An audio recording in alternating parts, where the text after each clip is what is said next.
In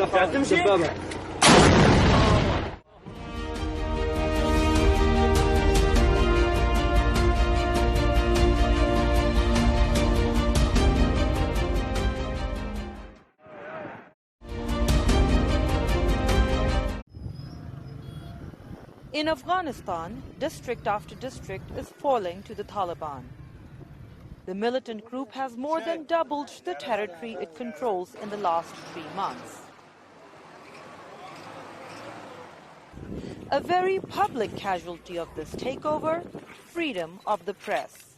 Nearly 50 journalists fled to safety, fearing for their lives. More than 20 media outlets have stopped operating. Others are forced to broadcast Taliban propaganda. We have at least 5 media stations, private media outlets, that have been taken over by the Taliban.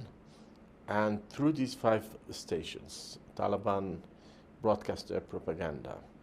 They have also stopped broadcasting of music and voices of women. In a WhatsApp call to VOA, Taliban spokesman Sohail Shaheen denied the allegations.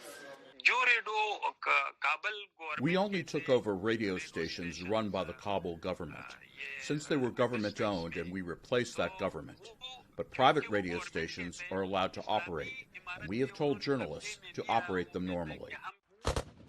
Taliban denials and reassurances seem to be falling on deaf ears.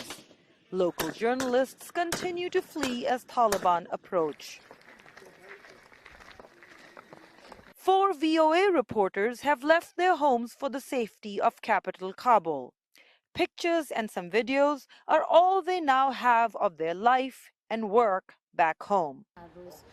Lina Shirzad had been receiving threats from unknown people. As a female journalist, her work was twice as hard. I received a lot of threats recently, even death threats. They told me to stop working in the media, but I continued.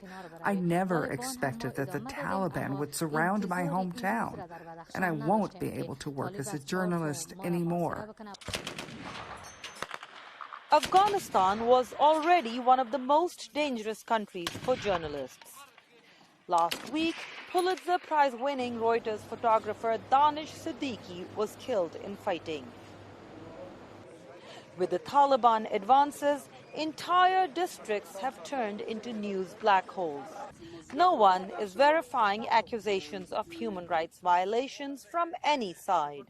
And no one can verify claims of good governance by the Taliban either. Aisha Tanzim, VOA News, Islamabad.